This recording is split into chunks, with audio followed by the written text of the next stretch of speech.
We continue to celebrate. Up next, the documentary, My Father the Ballplayer.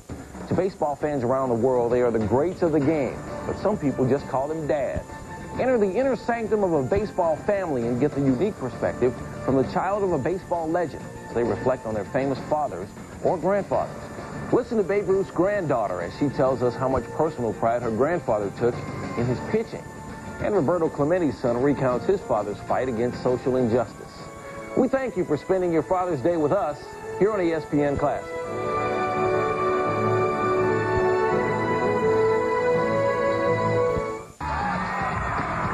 You're watching ESPN Classic. The following is a special presentation of ESPN Classic. No sport connects families like baseball. Whether it's an afternoon at the ballpark or just having a catch with your dad. It's here where a bond is formed, and the pure essence of the game is passed from one generation to the next. For it is baseball that endures as a timeless treasure. That young man will remember this game forever. Ruth, Clemente, McGuire. To us, they are legends, men whom we admire from afar. But a select few can call their baseball hero Dad. Wait for Pops to tell me, hey, let's go to the ballpark. My brother and I grew up idolizing our dad. He's definitely my inspiration, and I don't know what I'd do without him. These are the stories of the children who grew up amongst greatness, and those who followed in their father's footsteps and ascended to even greater heights. Griffey Jr., what a career! ESPN Classic and Major League Baseball Productions present My Father the Ballplayer.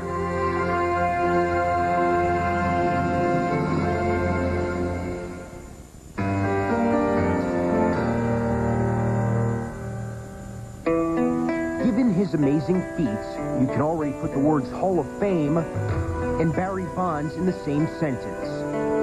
For he has done things on the baseball field that make mere mortals stop and stare. That ball is drilled to deep right, and that could be number 400. It is! He's done it! He has become the first man in the history of the game to hit as many as 400 home runs and steal as many as 400 bases. It's a brand new category, and Barry Bonds is the only member. Were these gifts passed down from his father, Bobby Bonds, owner of 332 home runs and 461 stolen bases? I think that I see a lot of things that Barry and I could do alike. You know, I could hit with power and I could run. Barry can hit with power, he can run. Barry's a better hitter than I was all the way around. Barry got 500 home runs and I don't. Deep to right field! This one is on its way to becoming home! Number 500! It's into the water! Bonds has hit the historic 500 homer, the 17th man in history. That's his dad, Bobby Bonds.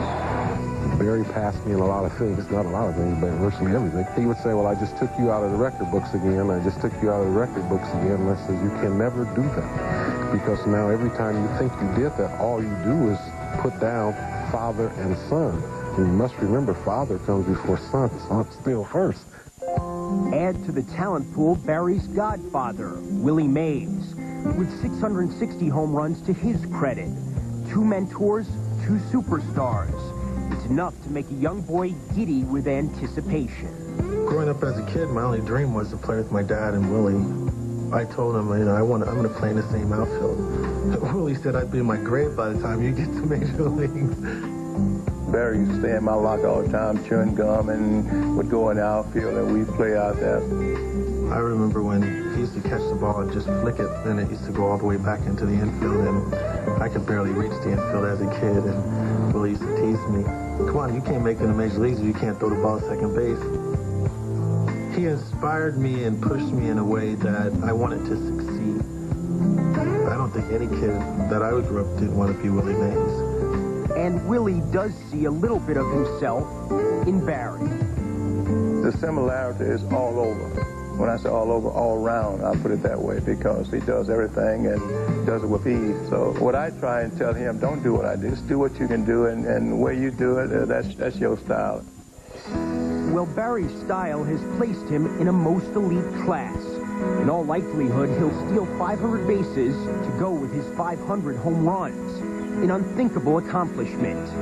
And he's realized his boyhood hopes of joining Willie and Bobby in the outfield. My dream did come true because Willie's numbers retired. My dad played right field, and I'm playing left field. So every time I go out there in the ball field, as though the center fielder's Willie and the right fielder's my father. So I really do have that dream come true.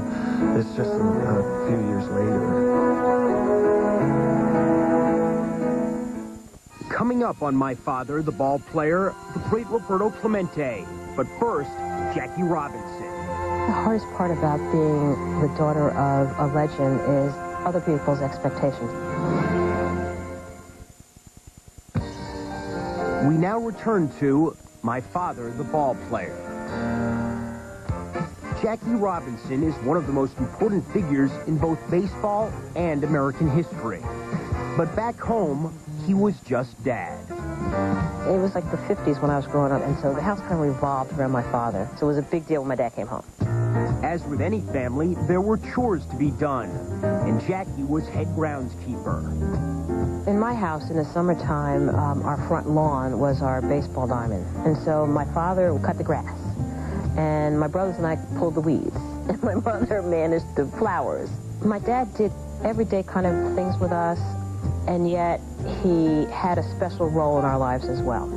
But unlike most 50s fathers, this dad came home from an office called Ebbets Field.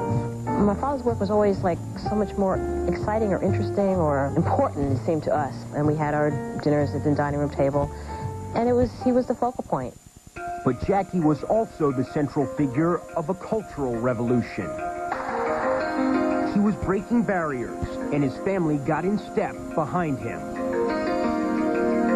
There is the part of me that had a really normal childhood, and my father was a part of that, and the part of me that where our family was on this mission. Jackie's mission went far beyond the integration of baseball, for injustice was most everywhere. My father was a great advocate for eliminating injustice in this country.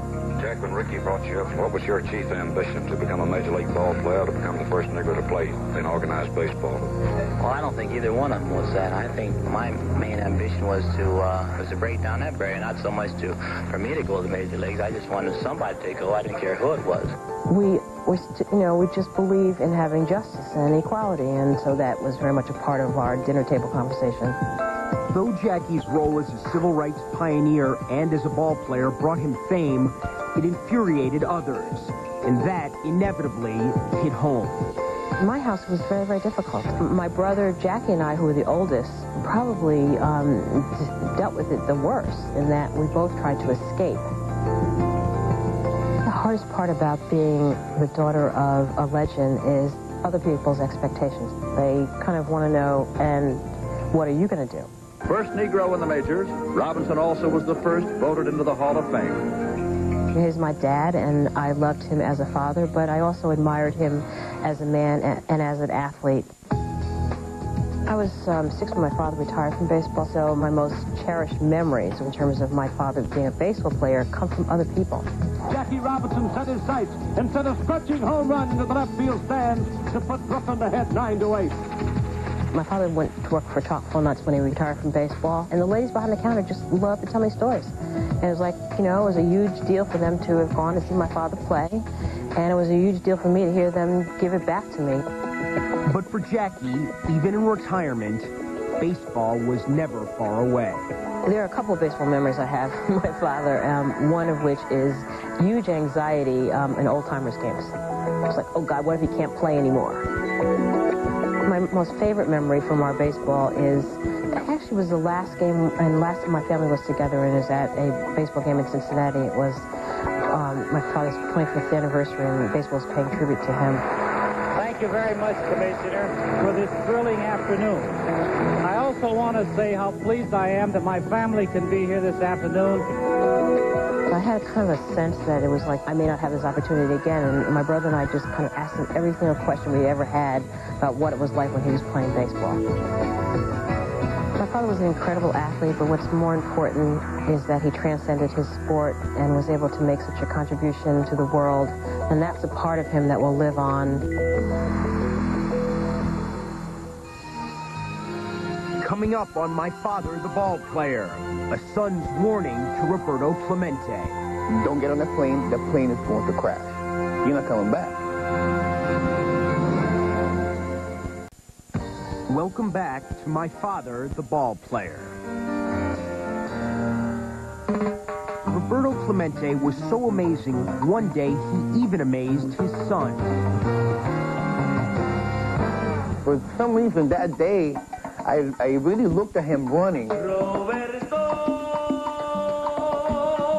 I mean, he was not touching the ground. Clemente. I'm like, that's floating. Caught by Clemente with a tremendous... Roberto had 12 gold gloves and was an all-around great ball player. He had 3,000 hits, 4 batting titles in a Hall of Fame career. Home run Clemente, and what a magnificent performance. But the major leagues were also a forum for his greater pursuit, to give back to the less fortunate, to help ease the suffering of those in need. He knew there was a purpose for him to be playing baseball, and that was, to get a message across also. And Roberto spoke that message loud and clear. If I'm good enough to play here, I have to be good enough to be treated like the rest of the players. I am from the minority group. I'm from the poor people. I represent the poor people. I grew up with people that really have to struggle to live. He truly, truly appreciated the people that worked hard and suffered. And I think that that's the way that he believed and he lived. And I think it came from the heart. It's why Roberto reacted so quickly when a devastating earthquake struck Nicaragua. He embarked on a flight of mercy despite pleas from his son not to go. Don't get on the plane is going to crash. I ran outside, I was crying, he came after me and he said, don't worry, I'll see you when you come back. I said, no, you're not coming back. That was it. That was my last time I saw him. The premonition, of course, came true. The supply plane crashed en route, and there were no survivors. The baseball world grieved the loss of a great player. Everyone felt the loss of a great humanitarian. But no one lost more than a mother and 3 boys, destined to a life in which they constantly looked to the past. I have good memories, but still memories are not, enough to, to fill your heart.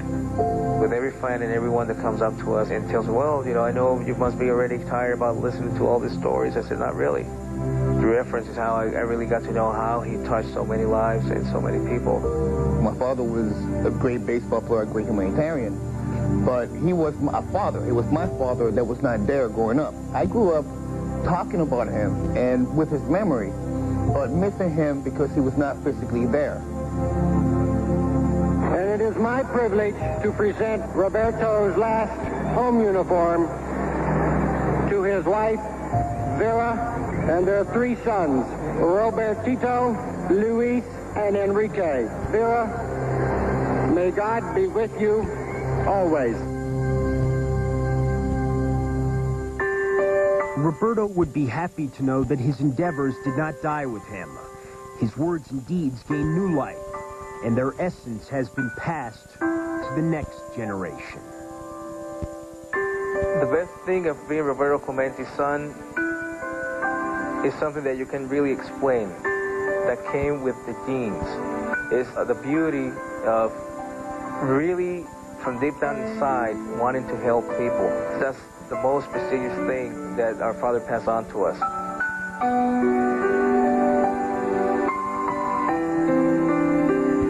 He was so proud also of being Latin and being Puerto Rican that on the 3 occasions that my mother was pregnant, she had to travel to Puerto Rico. So all 3 of us were born here. So we carry that pride with us, and we really make sure to keep it intact. I feel very proud that after so many years, he's still being recognized. It feels good that he left that legacy for not only the family, but for also all the Latin American ball players. See where his shoulder is? Roberto Clemente is like our Jackie Robinson. Not only what he did on the field, but even how he died serving another country. Roberto Clemente, for me, greatest ever. It's a big inspiration for myself, a great human being.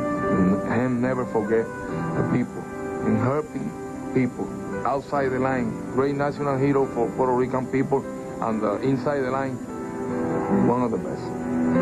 Roberto's legacy looms large in the Latin American community, and as his sons have discovered, far beyond. I remember meeting Michael Jordan. His first words to me were like, let me tell you something. When I was growing up, all I wanted to be was Roberto Clemente. Now, 2 weeks later, I bump into Wayne Gretzky. He tells me the exact same thing. There's something to be said, and that, of course, makes me very proud.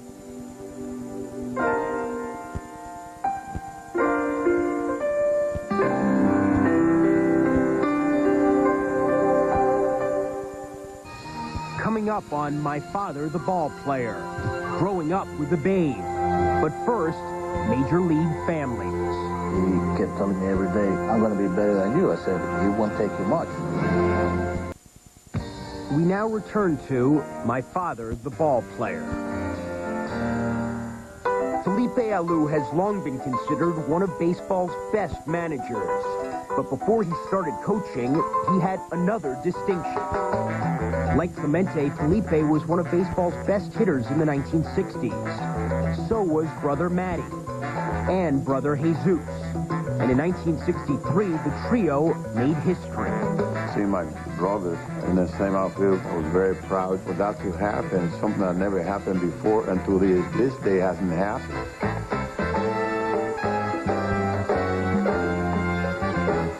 But the lineage doesn't stop there. For Felipe is the father of Moises Alou, whom he once managed in Montreal.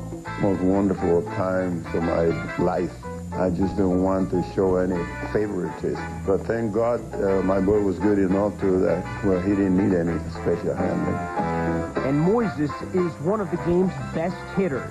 I'm proud of the fact that my son became a superstar. Alou is so hot he sizzles.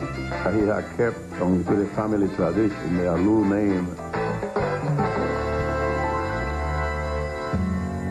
Baseball is also a family affair for the Alomars.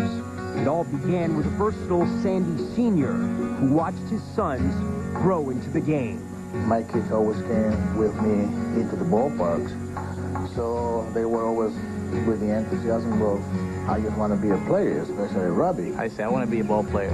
I want to be like my dad. I want to follow his footsteps. He kept telling me every day, I'm going to be better than you. I said, it won't take you much. Another sensational play by Alomar. Robbie had the good fortune of breaking in with San Diego, along with his brother Sandy and his dad, at the time a Padres coach.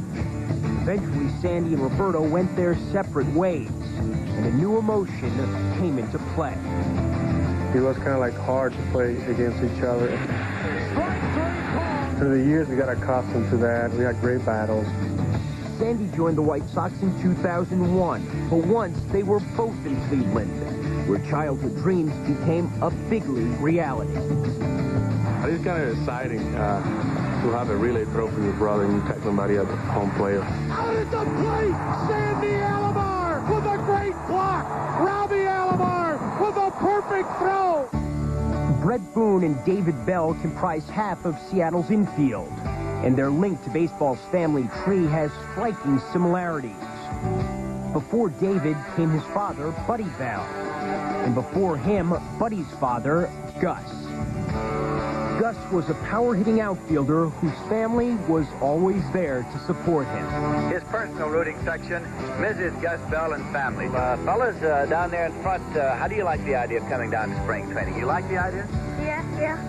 And once Gus's games were over, he had to deal with even more baseball at home. I'd wait up for him and he'd get home at 11 o'clock at night and say, you know, let's play ball. And Koufax might have just struck him out sometime, and I'm wanting to throw in the backyard for 10 minutes. But he did it on occasion. Well, Buddy Bell never forgot, and during his career, most every day was Kids' Day. Their mother wouldn't let him come because they had schoolwork or something like that, which was quite a bit before the summer. But once the summer hit, yeah, they were around all the time. The baby Bells were obviously good students of the game. David reached the majors in 1995. Mike got there in 2000. And Ricky is next in line. 3 brothers in the majors would be a ringing endorsement for the Bells. But David's infield partner, Brett Boone, already has a jump on him. First ever third-generation All-Star. Ray Boone, Bob Boone, and then Brett Boone. Pressure's on his kid, that's all I'm telling you. No family featured 3 generations of major leaguers until Brett Boone debuted in 1992. The family legacy began with Brett's grandfather, Ray, an all-star infielder in the 1950s. The torch then passed to Ray's son, Bob Boone, who caught more major league games than anyone but Carlton Fisk. Bob played for 19 years, and for Bob's son, Brett, it was 19 years he got to go to the office. Well, I thought this was just normal. That's what my dad did. That was my dad's work. I went to work with him. You take it for granted when you're a kid because that's what your dad does, and you just think every kid gets to do that. Of course, Brett's brother Aaron, who plays for Cincinnati, still gets to go to the office with his dad. In 2001, the Reds named Bob Boone their manager. But Aaron keeps it all in perspective. I try not to allow myself to get wrapped up in it because my job is first and foremost, you know, as third baseman for the Reds and helping our team win. 3 generations of Boones? 4, anyone? Brett gave us a great-grandson, Jacob. He's only 2.5 years old, but just watching how he picks a ball and he'll throw it to you. He does a pretty good job. Another baseball Boone on the way. Coming up on My Father The Ballplayer, the big train. But first, I wish every kid could have Babe Ruth for a father. Welcome back to My Father, the Ballplayer. When Babe Ruth played baseball, it was every fan's dream to be close to him. Can you imagine being his daughter? I wish every kid could have Babe Ruth for a father. Kids were drawn to him almost as if by magic. I think they realized that he was kind of like a big kid. If there was a time that I'm going to try to hit a home run, it's sure going to be the day for you boys. Great. He was more than just a baseball player. He was a great family man. He was probably a stricter father than a lot of others were. Even after I had graduated from high school, I had to be home every night by midnight. But after the discipline, the fun-loving Babe always emerged, especially with his daughters. He really enjoyed evenings at home with his family or with friends. Daddy loved music. Once in a while, I would play the piano, and he'd try and sing. Believe me, that was one thing that he couldn't do. The Babe also excelled in every sport he played, but the national pastime was the one he loved. Baseball, as far as he was concerned, it was the only game. And though he's one of baseball's all-time greatest hitters, Babe did win 97 games as a pitcher. He was extremely proud of his pitching record. It's been said that he was the best left-handed pitcher in the league at the time. In fact, Ruth held the record of 29 straight scoreless World Series innings for 43 years. But oh, that bat. I think he was very happy when they switched him to the outfield because it meant he could play every day. And that opened the door for a barrage of home runs. Power so unprecedented, it actually changed the game. He was always trying to hit a home run for the crowd because he said that was what people came to see him do. Well, hope you hit a lot of home runs. Well, I won't predict anything, but I'll sure do my best. I hope all you boys will be out there watching. He loved to please the crowds, and he'd do most anything in order to accomplish that. Babe hit 714 home runs. In 1920, he single-handedly out-homered every other team in the American League. And he was a charter member of baseball's Hall of Fame. But I'm surely glad, and it's a pleasure for me to come up here and be picked also on the Hall of Fame. Thank you. Babe said thank you a lot in his career, including one final time after he took ill. That appearance at the Yankee Stadium was his last goodbye to all of his friends. Thank you very much, ladies and gentlemen. You know how bad my voice sounds. Well, it feels just as bad. To have been such a robust, healthy, fun-loving man, to go to this, it was heartbreaking. Today, the Babe wears his old uniform for the last time.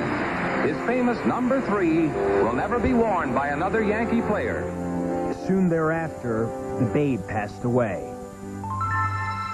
But a daughter remembers one of the game's greatest players. No doubt the most celebrated member of the all-century team, and an even better dad. I just thought to myself, Daddy, you'd be so proud to be a part of this. I just hope that fathers will keep on telling their sons, once upon a time, there was a baseball player named Babe Ruth. And he was a great baseball player and a great guy. Coming up, another dad takes aim at the Babe's record. But first, memories of Walter Johnson. I think that he refuted this rather cynical saying that nice guys finish last. We now return to My Father the Ballplayer. In the movies, the Natural is a farm boy who can hit. In the early 1900s, the Natural was a pitcher with a story to be told. Once upon a time, there was a farm boy that came out of the Kansas plains with a fastball that very few could see and fewer still could hit. He won an amazing 417 games, but to his family, Walter Johnson was also a good father and a source of literary inspiration. It's very nice to have a father worth writing about and a son who's capable of writing about him. Being his grandson, I have some bias, but as a biographer, trying to keep some distance and some perspective on the matter, I would have to say that he was the greatest pitcher that the game has produced. It took the big train 18 years to lead the Senators to a World Series title. But to his peers, Johnson was always a champion. Ty Cobb said that the first time that he and the other Tigers saw Johnson, they knew that they had seen the most dangerous weapon ever unleashed on a ball field. Johnson threw the ball faster than any pitcher of his time, perhaps as fast as any pitcher of the present, such as the Rocket Roger Clemens, who broke Johnson's American League record for career strikeouts. Powerful and frightening when he was on the mound, Johnson couldn't have been more different when he was off it. Everything he did, he seemed to do with a sort of easy grace. He rode a horse that way, he drove a car that way, he pitched that way. I think if I had to describe him in a word or two, I'd say good-natured, kind, awfully good company. We simply adored him. I don't believe he ever had a real enemy in baseball. People like Babe Ruth, Ty Cobb, both of those men were great friends. He never pontificated. He never sat in judgment. He just had the kind of personality where if you couldn't get along with Walter Johnson, you wouldn't be able to get along with anybody. He was happiest on the farm. If he had to, he could put on a coat and tie and attend an official event of some sort, but he really was happiest wandering around with his dogs on the farm. Though he was a man of simple means, his baseball standards were quite lofty. Rest assured, his record 110 career shutouts will never be matched. In my opinion, and the opinion of many others, he accomplished more for his teams than any pitcher in the history of the game. A phenomenal pitcher, an even better man. I think that he refuted this rather cynical saying that nice guys finish last. He was a very nice guy, and he had a fine career. He had a wonderful marriage, very nice family, many friends. I think he led a happy life, and he was really a nice guy who finished right on top as far as I'm concerned. Coming up, the talented Griffeys. But first, Big Mac's impact on the family of Roger Maris. It's enough to send chills through you. Welcome back to My Father The Ballplayer. Here's the windup. Fastball hit deep to right. This could be it. Way back there. Holy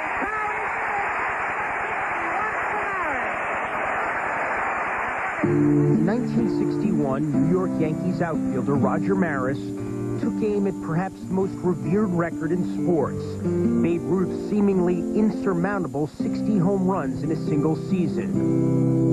Though they were young at the time, Roger's children remember well the toll their father's quest to catch and pass Ruth took on their dad. There's been a lot of good and bad with that 61. I'm sure Dad got a lot of recognition for that. He also went through a lot of hell for that. The tension increased with every swing as the season-long drama unfolded.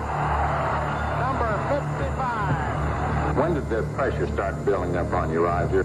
Well, I think, Mel, when I reached that 50 mark, the pressure started coming in. I don't think it was so much the pressure of playing the game of baseball, but answering the questions of the press day after day, so many fellows. Not only was Maris chasing an icon in Ruth, he was neck and neck with a living legend, his teammate, Mickey Mantle. The fans really wanted Mickey to do it more so. I mean, even the teammates said they were pulling for Mickey to do it because he had been there longer with them. From that aspect, it was tough on Dad. Roger's rough road was in stark contrast to the joyous 1998 home run battle between Mark McGwire and Sammy Sosa.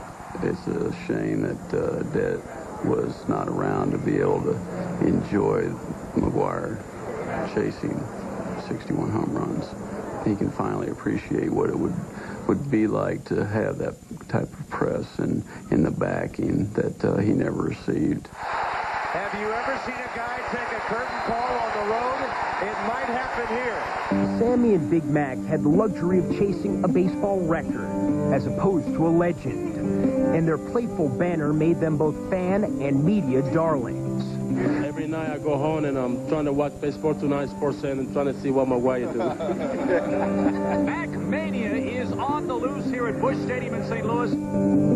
When it became obvious that McGwire would catch Maris, Roger's family showed their support by attending a magical weekend series with the Cubs. McGwire's own son, Matthew, not much older than Roger's kids in 1961, had an even better view of his father's hunt for the most coveted record in all of baseball. Big O set to go. The pitch. Swung on, belted. There it goes. There it goes. He did it. McGwire's number 61. McGwire's flight 61 headed for Planet Maris. History. Bedlam. What a moment. Pardon me while I stand up and applaud. That was a moment. That's a moment that he is never going to forget, and it's a moment that I'll never forget. And for him to take time out to acknowledge us, it's enough to send chills through you. Unlike in '61, there was no animosity, just anticipation. An amazing man on the verge of an even more amazing feat.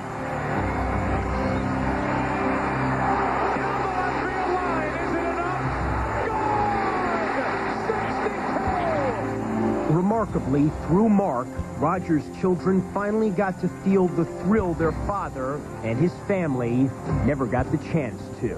For him to acknowledge our family and then point to the skies and say, you know, your dad's in my heart, that was just something that will stay with me forever. When he hit that and came across home plate and hugged Matthew, I think, you know, America probably just felt like they're Matthew because everyone's so touched by what he's been doing. The way he embraced his son was just, you know, a super touching moment. Many a times we thought how nice it'd be if we were, you know, Matthew's age. No one hopes any more than Mark McGwire that this will put Roger Maris in his rightful place in baseball's Hall of Fame. When McGwire came over and came back out of the dugout and gave us all a hug, I was too choked up to even say anything. As I went over to the box and talked to Roger's kids, I told them today when I met with the Hall of Fame that they pulled out Roger's bat when he hit his 61st home run. And I touched it. I touched it with my heart.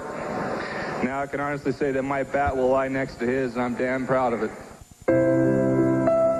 What Mark's done really is just kind of elevated Dad to a new plateau, and it's given him, I think, the due that he never really got. I think it's brought a lot of attention back to Dad in making people realize just what a great feat that was. As much as Roger Maris, the ball player, we cherish keeping the record, he'd be very proud of Mark for achieving that success in 1998. Coming up on My Father The Ballplayer, fathers and sons, and two who played together. The first at bat he had, I go, let's go, Dad. And everybody on the bench starts laughing. We now return to My Father The Ballplayer. I think it's mostly, you know, he just takes after his dad a lot. You know.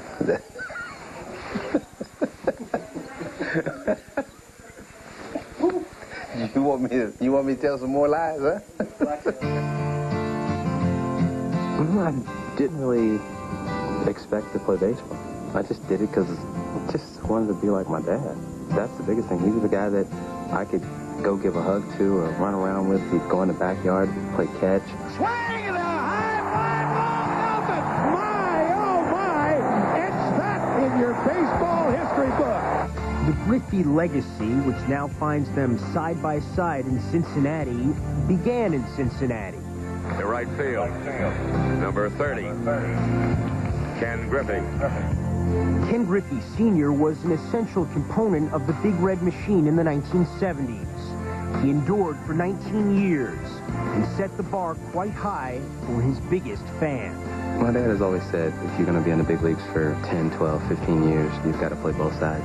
To the 1-8 drag, leaps high in the air, and he's got it! An incredible catch by the kid! If you play good defense, you may not hit, but you may make the catch that saves the game, or you might throw a runner out when you really need it, so be prepared. Junior's preparation helped produce one of the game's greatest players. But for advice, he still looks to Dad. I don't really look at my swing. You know, I have my dad to just tell me what I'm doing wrong. He'll talk about hitting, what I need to do, make adjustments. I've made a couple bad swings, and he has little hand signals, and I know exactly what he's talking about. And next at bat, I hit a home run, and he said, see, that's not so hard. But he's a dad first. When you're the son of a Major League Baseball player, spending time with your father can be a rare occurrence. All the years that he was gone where I couldn't fly to see him because he was on the road, or we'd have a tournament and he would fly in and fly back out and I'd just have a chance to say hi. But that changed as Junior's baseball skills developed. I was drafted and my dad played for Atlanta, and well, if you just make it, you know, in a year or so, you know, I might be able to hang on and we'll be the first father and son combination to play in the big leagues, let alone the same team. In 1990 with Seattle, that dream came true. It should be junior. I was here first. You should get senior. I've been around a lot longer. You should get junior. I got to do something nobody else does. Run out there and play with my dad. I got to go in the outfield and run around, and it was like tossing in the backyard. I mean, the first at bat he had, I'm on the on-deck circle, and I turn around, and I go, "Let's go, Dad." And everybody on the bench starts laughing. And I look back and go, "Why are you guys laughing?" He goes, "Because that's the first time we've ever heard somebody say, 'Let's go, Dad.'" When I was throwing catch with him, I just looked at him as being 12 years old. I couldn't imagine him being who he is at that moment. And then when I walk up to him, I have to look up at him because he's like 6'3", so he was a big kid. But playing with him was probably the best thing that ever happened to me. Father and son having a good time, as they usually do. He bats second, I bat third. And I go for 17 years, you protected me. I go for the next 6 weeks, I get to protect you. And that was the big joke around the house. He didn't think his dad could hit, but I told him, I said, you know, hitting in front of him was a pleasure because all I seen was fastballs. Fly ball sliced to fairly deep left center field. Devo White back in the track, and the old man has done it one more time. He hit the home run. He's running around the bases, and I'm just looking at him. He touches home plate, and he says, "That's how you do it, son," and runs off. I can see it in his eyes, the determination he had that he was going to try to hit a home run. 3-0 pitch is hit deep into left center field, and father and son have hit back-to-back home runs. I hit mine. I couldn't wait to get in the dugout. Just so I could say, "See, you can do it, I can do it." So got in the dugout. He made sure I shook everybody's hand first, and then he came up to me and gave me a hug. He said, "You know what we just did?" I go, "You hit a home run, I hit a home run." He goes, "Yeah, but it's back-to-back." And it was just the smile on his face. I mean, he was a dad the whole time. Which one came through last night, Junior? Mine. But whose went farther? Mine. Soon after, Senior retired, and Junior emerged as the youngest member of baseball's all-century team. Of course, Junior is now a dad himself, relishing the moments he gets to spend with Trey. We can only wonder if the lineage of baseball greatness that began in the 70s will continue with a third generation of Griffeys. This one stands just like stand. My son has my swing, and I have my dad's. It's genetics. My son will like to swing, and my dad will just shake his head. I go, "What?" He goes, "That was you at age 4. That's you at age 5. That's you at age 6. And I'm going, "Yeah, right." He goes, "He's a spitting image of you." And we had a father and son game a couple years ago, and Trey took a swing, and he walked down the line, and he flipped his bat, and he started to run, and McGuire said, "Hey, you're teaching him a little young." And I just started laughing. I go, "Hey, I didn't do that. That's his grandfather. I don't do things like that. I'm the one who has to shag when Trey wants to hit. My dad will throw, Trey hits, and I got to run down ball." So we have a lot of fun as a family.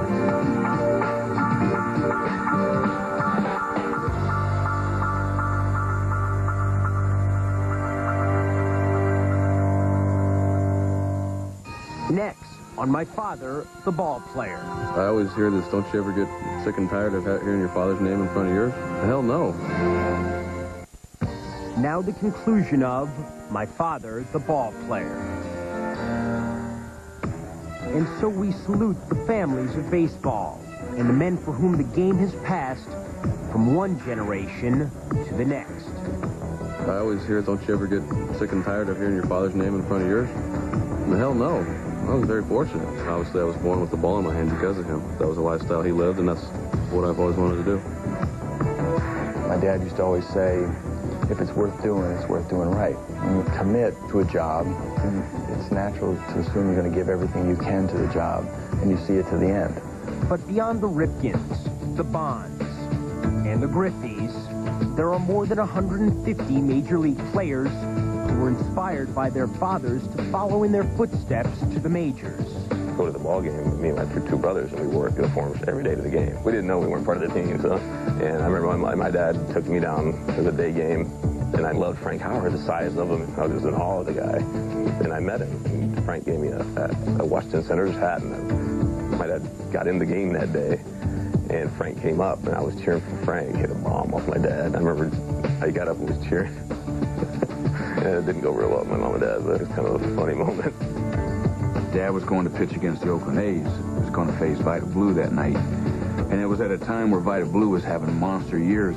Dad gets up and we're kind of laughing at him like, you got no chance today. You know, you're going up against Vita Blue. We're kind of, you know, we're teasing and heckling. Well, he threw like a one-hit shutout. Now, he has done it for them again. The most special moment I have of my father would have to be that I got to see his last hit in the major leagues in Yankee Stadium. Bases loaded, nobody out. And he swings on the first one, hits it well to right. Calder on back, jumps, grand slam! Of course, not all the stolen moments of the game belong to the sons. Fathers have their memories, too. Going to his first game, getting his first uniform, I remember right now, to this day, he never wanted to take it off. And, you know, just going to the games and watching him play instead of him watching me. Just being proud to see him out there doing something that I've done. In the spring of 2001, Tim and his son experienced the ultimate baseball fantasy when they faced each other in an exhibition game. Being on the same field, my father, just like old times, like we were playing in the backyard. Pretty sure that we'll take this to the grave. And when Cincinnati superstar Tony Perez was finally inducted into the Baseball Hall of Fame, Tony, welcome to Cooperstown. It was hard to tell who was happier, Tony or his sons. Thank you. No father can have two better sons, and I have. And I really mean it. About time. Good. He's home. That's awesome. Of course, it really doesn't matter if your dad's a Hall of Famer or just dad. He's probably your baseball hero. Because there's something about this game that creates a special bond. One that starts early and lasts a lifetime. It's the first thing you do as a father and a son is get a ball and you throw it to him. You know, you don't read first. You know, eating, I guess they do that, a little bit of that before. But that's the first thing you really do, and it's just something that grows. My brother and I grew up idolizing our dad because he loved the game of baseball. I mean, he passed down a love for the game that no one else has. Is this priceless? Oh, that's a great scene. It all started with Dad. And take him to his first baseball game and, you know, getting the hot dogs and the sodas and the nachos and getting it all over your face when you're little and stuff. It's just stuff that, you know, the fathers are made of, and I can't wait to be able to do it with my child one day. I look forward to taking my kid to a baseball game and teaching him and saying, you know, look at Alex Rodriguez out there. When I'm retired, what is he, like 20 years old now? He'll still be playing. That's what I think makes baseball great, because that's something that every father can pass on to his kid.